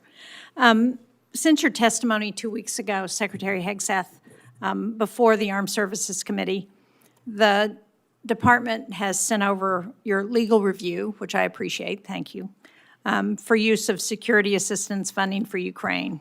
However, as was determined earlier in the testimony, funding still has not gone out the door. And I didn't hear you give a date when this committee or the Armed Services Committee can expect to hear or receive a spend plan for those dollars. General Caine, the day of the testimony, got back to us as he said he would, and had coordinated on the spend plan on April 13th, so that's been almost a month. And we still haven't gotten anything. So when are we going to see the spend plan for Ukraine? The spend plan for the European capacity building is in conjunction No. with UCOM. I'm asking for the spend plan that we are providing. Are you suggesting the Pearl funding is part of that spend plan? Did I understand? The specific Do I line misunderstand item you? was European capacity building in the budget. I understand, but And as a the result, intent we're of working with Congress UCOM to allocate it. was to spend that $400 million. I think you heard from Chairman McConnell, you heard from Senator Coons. There was discussion at the time with the Congress that those dollars were intended to be used for Ukraine. And the reason it was designated as it was because what we heard from Speaker Johnson was that the president was going to veto the bill if Ukraine was mentioned in it anywhere in the bill. And so that's why the determination was to use the term European, but the clear intent was for that money to be spent for Ukraine. So again, when is the money going to go out the door? When is this committee going to get the spend plan? Ma'am, we're expecting to see a final spend plan for that this week, and once we have it, we can provide it to Congress. And who still has to review the spend plan? So General Caine's review isn't enough? Well, ultimately, and he passed me a note on this earlier, European Command is going to take the lead on ensuring this gets Well, I know, deployed but most General effectively. So that's where Brinkovich, as I pointed out 2 weeks ago, had already reviewed the spend plan. So we're not waiting for him to do that, as I understand. No, ma'am, I believe we are. I think UCOM is trying to make a few tweaks to the spend plan. Okay, so when do we think we will get it? I believe we'll have it to you this week. Okay. And when do we expect money to go out the door once that spend plan is available? I don't know what they're putting in the spend plan, so I can't tell you what the schedule will be for contracting. That will matter. What they choose to buy with that money will determine how fast it goes out the door. Okay, if this committee doesn't come back to you, I can guarantee you the Armed Services Committee is going to come back to you and get an answer to that question.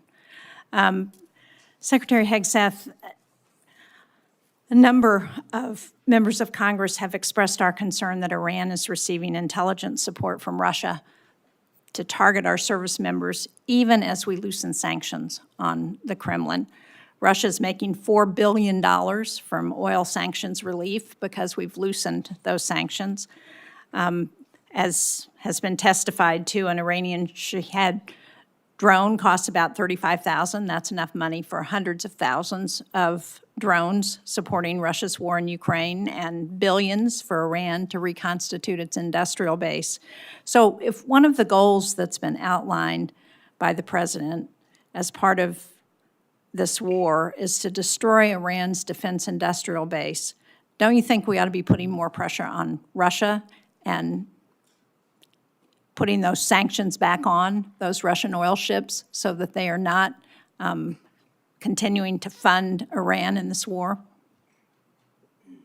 Senator, we know Russia is a nefarious actor on a lot of levels and account for that, but I would say the destruction of Well, Iran's defense but all- industrial base has been highly All effective evidence in to the this effort. contrary. We're not accounting for that if we're giving Russia the opportunity to earn $4 billion a month, $20 billion by the end of the year if we leave those sanctions lifted for that time, Saying that during which they can continue to fund Iran. Well, the destruction of They can defense continue of to Iran's provide defense oil industrial to base China. has been clear and overwhelming.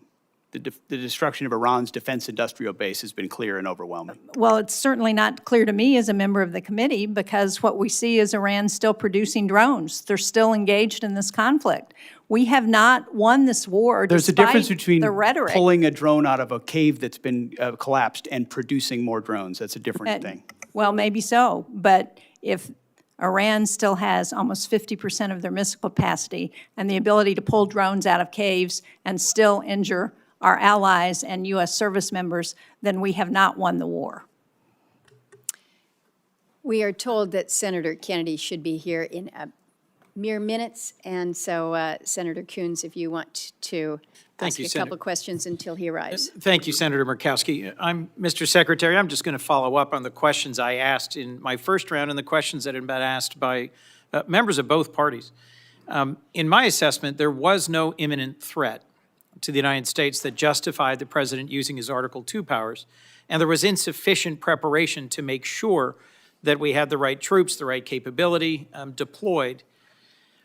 There used to be a consensus in national security that America should only go to war when there's an imminent threat to our national security, when all other options have been exhausted, and when we have clear objectives and a plan for how it ends. As General Caine testified, the military was given 3 clear goals: sink the Navy, attack and destroy the ballistic missile launchers, and degrade their defense industrial base, and you've accomplished those. But President Trump celebrated regime change after saying that regime change was the real goal.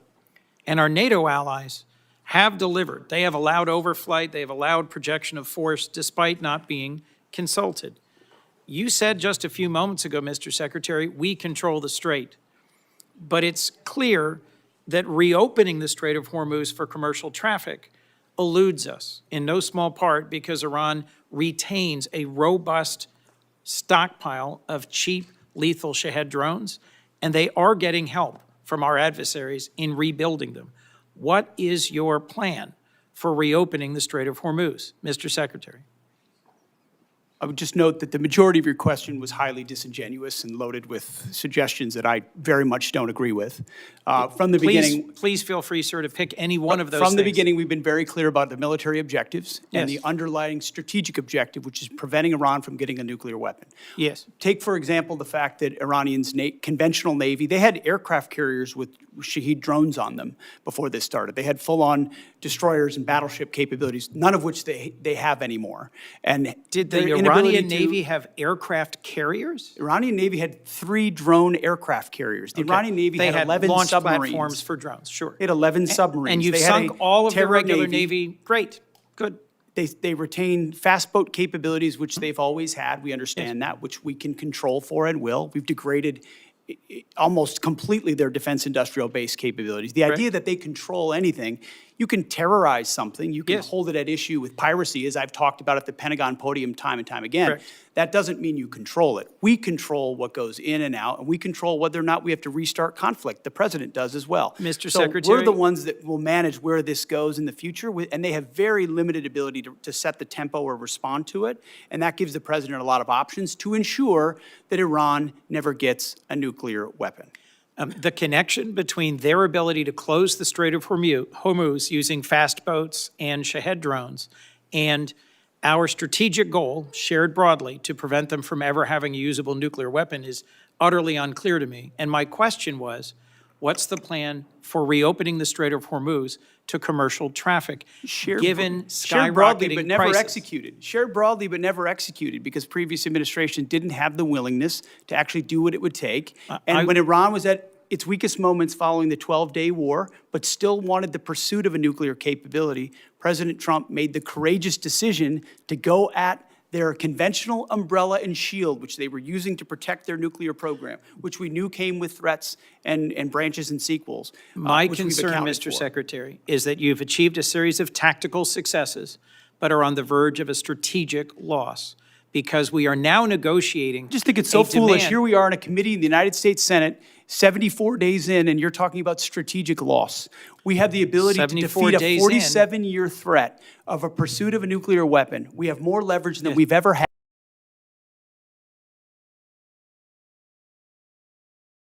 Mr. Cloaked in Secretary. disingenuous questions. Mr. Secretary. This is how you Mr. undercut Secretary. efforts that could otherwise and are otherwise I being am not very your effective. enemy, sir. I am not your adversary. I share your goal of preventing Iran from ever having a usable nuclear weapon.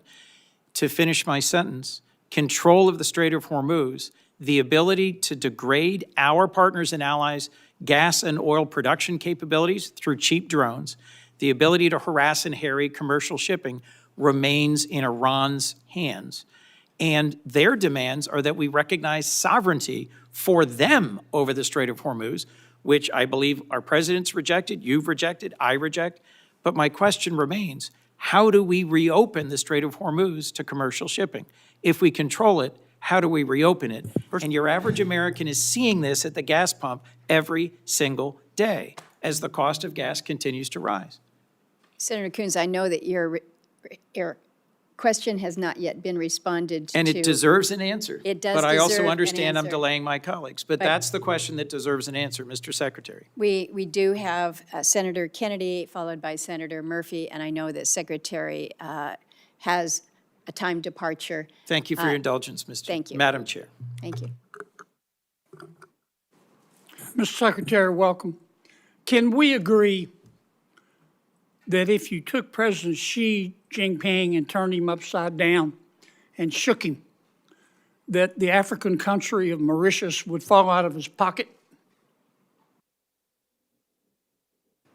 I don't know if we can, but I'd like to indulge you on that. Well, let me try it another way. Mauritius is good friends with China, is it not? I understand there's some level of a relationship there. Yeah. Yeah, like they're BFFs or whatever the young people call it. Prime Minister Starmer wants to give Diego Garcia and the Chagos Islands to Mauritius, which has virtually no connection with the Chagos Islands, who will promptly give a spare key to Diego Garcia to China. Is that accurate? What I would underscore is that Diego Garcia is a very strategic location, and having the ability to operate there for the United States military is going to be critically important in the But future. Starmer wants to give it away, does he not? As President Trump has stated, there's been some pretty bad deals made by the Brits as it pertains to Diego Garcia. I'd like to hear you, I mean, the president's been back and forth on this, and I've talked to him a lot. He is not going to agree to that, is he?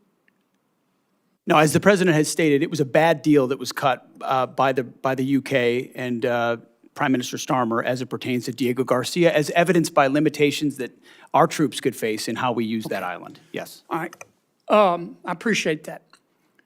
My understanding is that the classified information and unclassified, it's public, showed that our intelligence discovered that not that long ago, Iran had developed the supreme leader, now dead as fried chicken, but they have a new supreme leader, had developed a new game plan for their nuclear weapons program. And their game plan was to jack up both ballistic and cruise missile production and drone production, and put together this huge stockpile of missiles and drones. At which point they would turn to the United States and Israel and the rest of the world and say, we're going to restart our nuclear weapons program. If you bomb us again like you did in June, we will destroy the Middle East. And by the way, our missiles can now reach Berlin and London and Paris. Is that my understanding of one of the reasons, the main reason we went into Iran? I think that's pretty well articulated, Senator, that they were trying to use the umbrella of their established conventional stockpiles to blackmail the rest of the world in pursuit of their own nuclear weapons. Now, let's Yes. talk about Iran today. Can we agree that Iran, both the public and the private sector, is being held together right now with spit and duct tape? Spit and duct tape is not a doctrinal term, Senator, but I would agree with something along those It's a lines. Louisiana term. I mean, 7 out of 10 Iranians are out of work. We bomb their infrastructure. They've got 70% inflation. Their internet's shut off. You know better than I do what we've done on the military side. Their launchers, gone. Their missiles, for the most part, gone. Their drones, gone. Do they have some left? Yeah. Their Navy, gone. Their Air Force, gone. You can get in an airplane, you personally, and fly anywhere you want to across Iran right now and feel safe because they don't have any air defenses.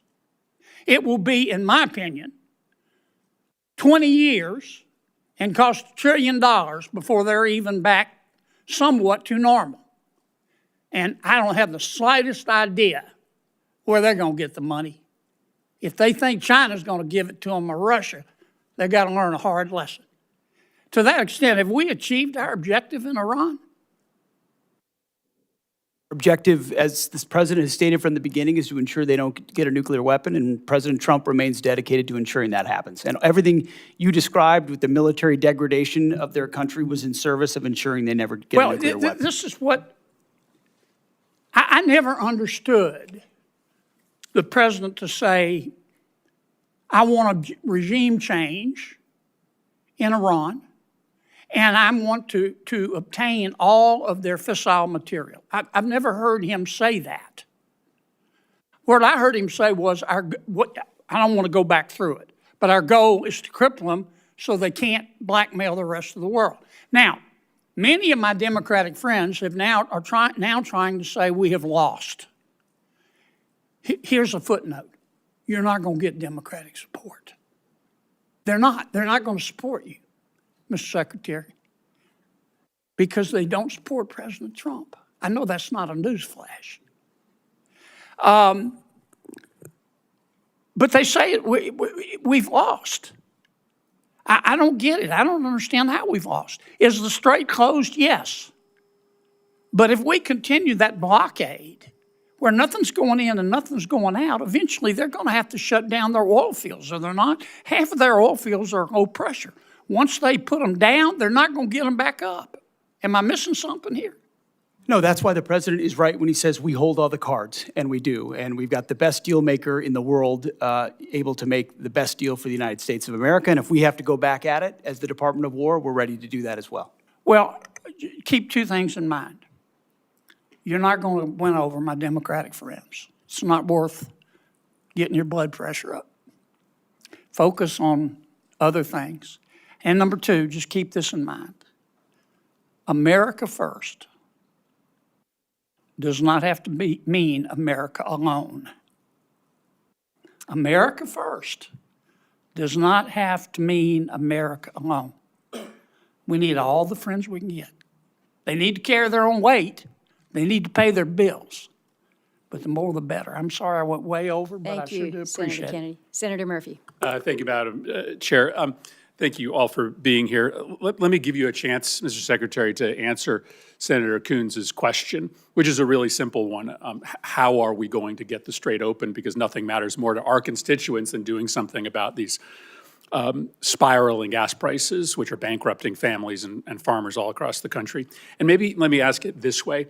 This is the first time you've come before this committee, but in other briefings, people that work for you have told us in plain terms that there is no military mechanism to reopen the strait, that ultimately it will be a political decision made by Iran. And I think you're confirming that here today by suggesting that it will be economic pressure that will create a political imperative inside Tehran to open the strait. So can you just confirm for the committee that there is not a military mechanism or means to reopen the strait, that ultimately we have to essentially use diplomacy, economic diplomacy in this case, in order to convince Iran to make the decision to reopen the strait? I would say, Senator, there most certainly are military means by which we could open the strait, both on targets on land and also with what we do with our naval capabilities, not to mention our naval blockade. Why haven't demonstrated you by, done, if that's true, and that's not what has been testified to us in private briefings, why haven't you done that already? Ultimately, a long-term, a preferred long-term approach would be a deal where they open it up, where they stop being pirates of an international waters and allow countries from all nations to flow. You know, these aren't U.S. ships that are being blockaded there. These are ships from all around the world, creating much more pressure for other countries than ours.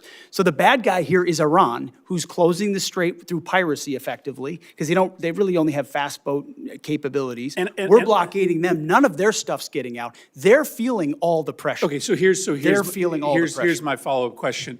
You don't worry that through a study of history, you might come to the conclusion that you are overestimating their willingness to cave based upon economic pressure. The Russians believed years ago that Ukraine would cave because of the economic pressure they were putting on Ukraine. We thought the North Vietnamese would cave because of the economic pressure we were putting on them. Your own intelligence estimates, as has been reported, suggest that, in fact, the Iranians are in a position to hold out for potentially years. This is a high-risk strategy to hope that this economic pressure will eventually cause them to voluntarily reopen the strait when there's plenty of evidence from military history to show that countries that are being attacked or invaded or occupied are actually willing to put up with a whole lot of economic misery in order to preserve national pride.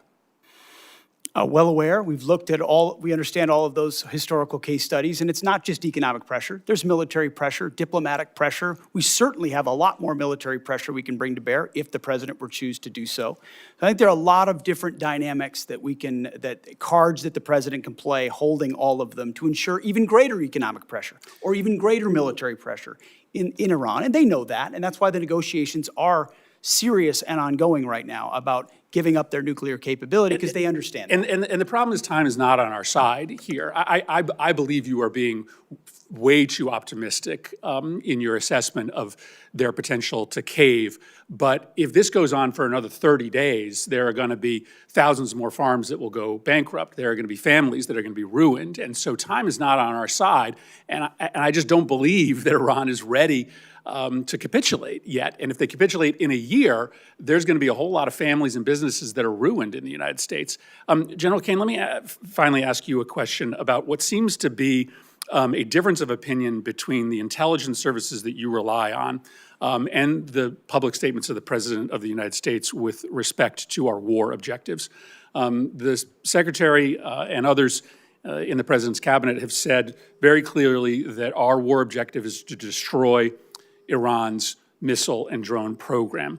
The president said just a week ago that Iran maybe had 18 to 19% of their missile capacity left.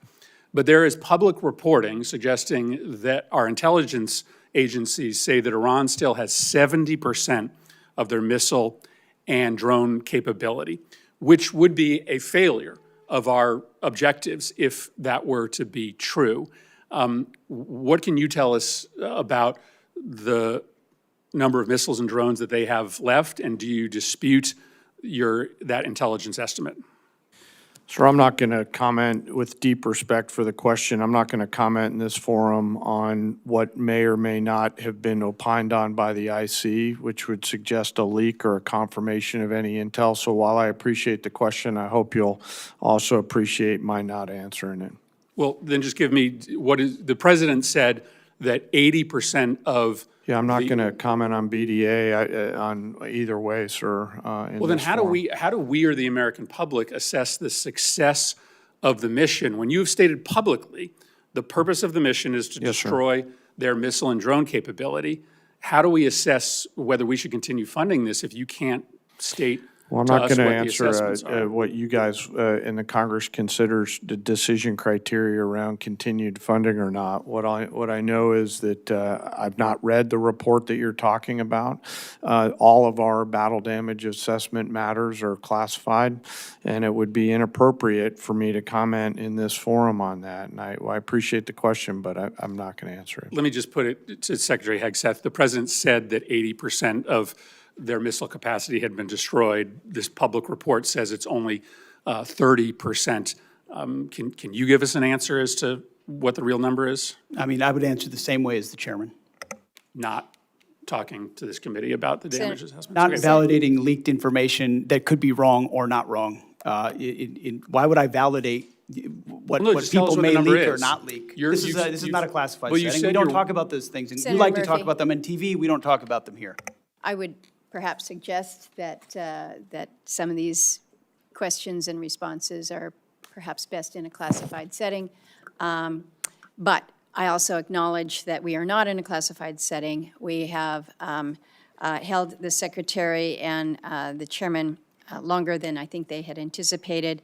Senators have 1 week to submit additional questions for the subcommittee's official hearing record. We request for a response from our witnesses within 30 days of receiving these questions. The subcommittee stands in recess, subject to the call of the chair, and I would ask those in the audience to remain in their seats until Secretary and General Caine depart. And safe travels to you to China. Good luck.